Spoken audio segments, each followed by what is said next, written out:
This is Crowmore with TGN, welcoming you to another World of Warcraft Cataclysm beta video. This is part 12 of the 22-part series, DPS Rundown, and today we're looking at the Demonology Warlock. So let's start with the talents. Interesting thing about Demonology is that really it's very easy to spec this tree. You can get every talent except for a couple of useless ones. Improved Health Funnel and Fell Synergy are both for healing your pet, which is essentially useless. I mean, I suppose it'd be great for grinding or something like that, but your pet doesn't take any damage, hardly, and whatever he does take, regular Health Funnel will be fine. But if you are in some kind of specific encounter where you do have a problem with your demon taking damage and you want to take one of these, take Fell Synergy, it's the better of the two. And the other one is totally useless, Demonic Aegis. This gives you passive healing by a very, very tiny amount. It's just not even worth it. Now, the more interesting decisions are for what to do with your last 10 talent points. This is really tough because both trees have some excellent talents. I hate missing out on Improved Life Tap and Improved Corruption and Doom and Gloom and Soul Siphon and Siphon Life even. These are all great talents, and Jinx is a nice situational talent. I mean, I'd love to be able to put 1 point in that at least. But ultimately, the destruction talents are just better. Now, you notice I didn't pick up Improved Immolate, which is a shame because Immolate's major damage. I just don't have enough spare points.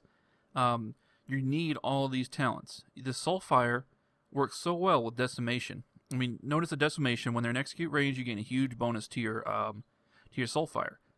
Well, you're going to stack these talents on top of that. Soulfire spam is key in execute range. It just does terrific damage. You're going to have about half the normal cast time. I mean, talent is 2.8, so this is like Scorch Speed. So yeah, that's a great talent. So you definitely want to take those. And the other thing is, if you're going to spec in either of these talents, then you need to spec in both of them, because they all work together. I mean, if you're not going to take Emberstorm, then you're not going to be able to use Soulfire effectively to get the Spell Haste bonus. And if you don't take the Spell Haste bonus, there's no point in taking Emberstorm. You might be able to drop the Spell Haste bonus and only use Emberstorm in conjunction with Decimation in order to get Immolate, but I don't think it's worth it.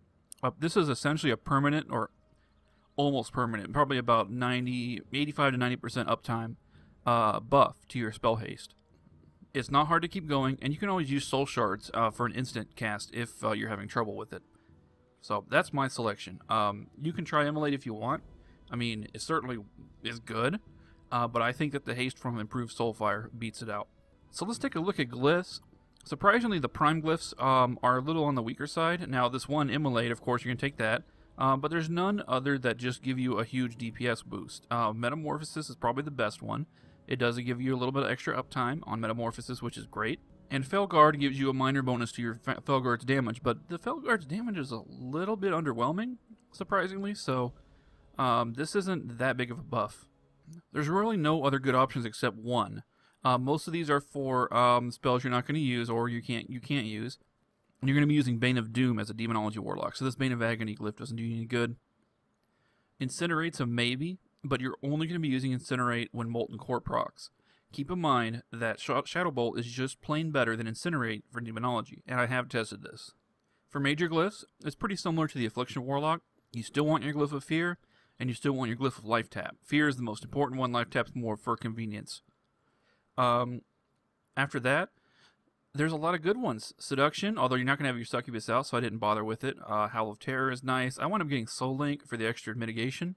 There's a lot of encounters with AoE elemental damage, or AoE damage of any kind, so this is actually pretty helpful. And your minor talents as usual, or your minor glyphs rather, are awful. So, how do you do this rotation? Well, you've got a lot of buffs to manage. You've got your cooldowns, Metamorphosis, you've got Demon Soul, which is extremely powerful with a Felguard. I'm playing a Troll Warlock, so I got my Berserking to take into account. Although in the interest of fairness, I'm not actually going to be using it for the test. And then your Hand of Gul'dan, which is a very powerful spell and requires a lot of attention. You need to cast it the instant it's up. You don't want to wait at all. Keep in mind it refreshes your Immolate. Your Immolate's only about a 15-second duration, and this is a 2-second cast. So do the math. You don't have a lot of leeway here. You got to get this out quick if you want to take advantage of that refresh. If not, you're stuck recasting Immolate. Now, there's good news about that, though. Remember, your Fell Flames do add another extra 6 seconds to Immolate, giving you a nice little window. So on any fight where you move, which is a lot of them, you want to throw in a Fell Flame. And that'll just make it a little bit easier when you finally do stop moving. So beside your cooldowns, you also have to manage your dots, and you want to open with a Soulfire to keep your permanent Spell Haste bonus going, assuming you can keep it permanent. Then you want to make sure Bane of Doom is up, and it has a very long duration, so it's very easy to keep up. Immolate I mentioned. And now Corruption, this is a curious one. I've read, there's been some debate on whether or not this is worth it. A full duration Corruption is actually a little bit more powerful than a Shadowbolt, so it's clearly the best thing to keep up. It's just difficult. I mean, there's a lot of stuff going on with this build. So some people have suggested actually taking this out of your rotation in order to simplify it. But for my tests, I am going to use it. So we'll see what it looks like with Corruption in there. So enough talk. Let's blow up some dummies here. So I'm going to make sure my pet's on defensive. My buffs are up. I'm going to open with a Soulfire. Immolate. Bane of Doom. Corruption. Now at this point I would hit Metamorphosis, then Demon Soul. I just don't want to waste my cooldowns yet. Then I'd leap in and then hit Immolation Aura for extra damage. And I'll do that in the test, but I just don't want to waste the cooldowns just yet. Now notice that, let me just refresh my Immolate. And this mod here I'm using is called Dot Timer. I mentioned it in my last Warlock video, but in case you didn't see that, it's on Curse called Dot Timer. So anyway, let me get my stuff rolling here. Playing that Hand of Gul'dan to refresh the Immolate. Now, Immolate's at 15 seconds, and my Hand of Gul'dan is refreshing slowly. Let's get a Corruption refreshed. Now, in between, of course, you want to be spamming Shadowbolt like crazy. I'm just, you know, just sort of showing you here. Shadowbolt, Shadowbolt, Shadowbolt. Refresh Corruption. Now my Immolate, I was too slow, and my Immolate's going to drop off. Yeah, there it goes. It dropped off, so I have to refresh it. That was my bad. Refresh Bane of Doom. Soulfire. Go ahead and get that Corruption now. Man. Dot Timer currently doesn't have an option that I'm aware of. Oh, hold on. Let me get back to that. Molten Core proc. Molten Core procs immediately switch to Incinerate as your main spell. You still need to cast Hand of Gul'dan over it. Oh, I got 2 procs. Look at that. My Immolate ran out. Shoot. I was too busy talking. I messed up. But when I do the real test, I'll focus a little bit more and not make those mistakes.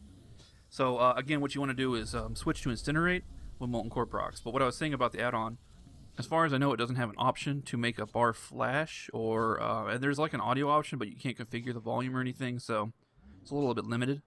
But it's still very useful to tell when your Hand of Gul'dan is ready to go. Dots are run out. Everything's ready to go. Let me get my mana back. Okay, and don't forget to open with Curse of Elements. I know it's obvious, but I just want to mention it just in case. So I'm going to get my health back here and get ready for the real test.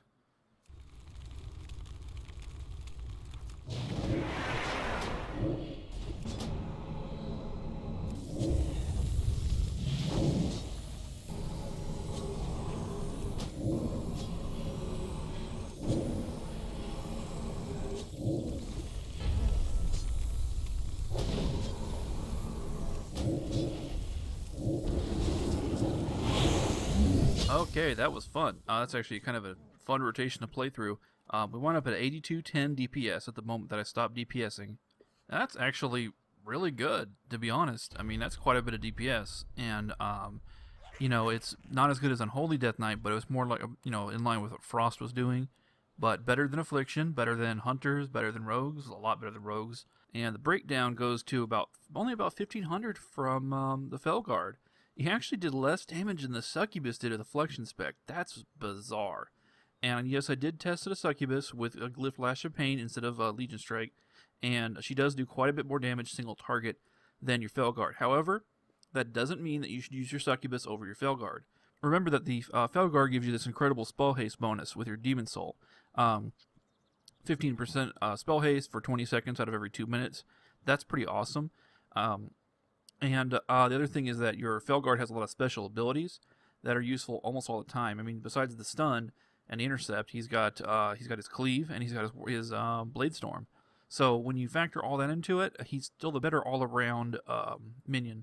I just can't believe how much better the Succubus is. So let's see that breakdown here. Shadowbolt was the top damage, but the rest of it was spread pretty evenly. I mean, that's a pretty eclectic mix of abilities there. Now your Immolate dot did, actually your total, let's look at your total Immolate. 1% from your instant and 16%, so about 17% of your damage came from Immolate. So buff that by about 20%. if you have this talent. That's a lot of damage for only 2 points. But I did manage to maintain my improved Soulfire pretty consistently through the whole fight. So I feel strongly that that haste clearly eclipses the damage you would have gotten from Immolate. And really your only option is Improved Soulfire to take points out for Immolate. Taking out for Emberstorm would not be possible because then Improved Soulfire would be useless and Decimation would be useless. Now, I have considered taking a point out of Bane or Shadow and Flame. So, for 1 point in Immolate. So, if you figure 10% on your Immolate versus 4% on your Shadowbolt. Well, Shadowbolt is about 150% of the damage of Immolate. So, it's about 50% stronger. So, if you do the math, I think that the 1 point in Shadow and Flame is better.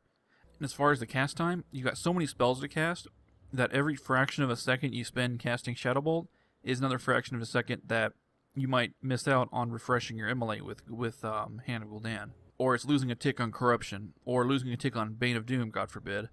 I mean, that's why I think that this point in Bane is indispensable. And there's nothing, you can't take anything on Demonology. Now, I have tested Bane of Doom, and it does do better than Curse of Agony. I did a similar test where it just did everything the same except it used Curse of Agony, and Bane of Doom definitely won out big time. Lastly, Immolation, the ability that's given to you during Metamorphosis, that alone was 4% of the damage. That already paid for Metamorphosis in addition to the 20% damage bonus you gain and all the other bonuses. God. Increases damage by 43%. That's right. It's 20% naturally, but let me show you something here. Your Mastery increases damage done by your demon and while transformed into a demon. Now, the question you might be wondering is, should I put points into Mastery? Well, I don't think so. Your Felguard's not powerful. It's just not powerful enough for this Mastery, and your Metamorphosis uptime is not enough either. It's not nearly as good as Potent Afflictions or Fiery Apocalypse. With Affliction spec, you definitely want those Mastery points, but with Demon spec, I'd pass on it.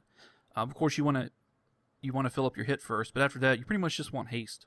I mean, haste is pretty much king with that build. So what stats do you want? Well, of course, you want spell hit first of all. You have to cap your spell hit, most important thing. And then after that, I guess I'd take crit. There's no other stats that are extremely outstanding. I mean, haste is great as always. Haste is a really good stat in this expansion, so you definitely don't want to pass that up. But I would just take crit. One great thing you can say about haste is if it gives you more Shadow Bolts and more Incinerates, you can use this talent Impending Doom to get your demon form up faster. So haste in a way kind of buffs your mastery. Kind of an interesting synergy with that.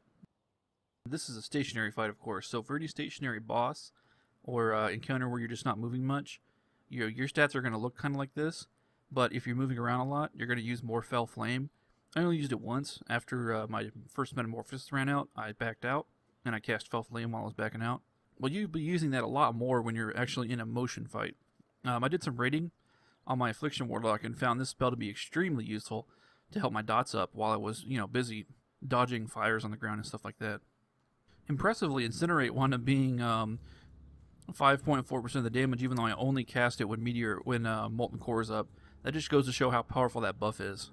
Alright, well that's it for the Demonology Warlock. Thanks for watching. As always, please rate, please comment, and please subscribe.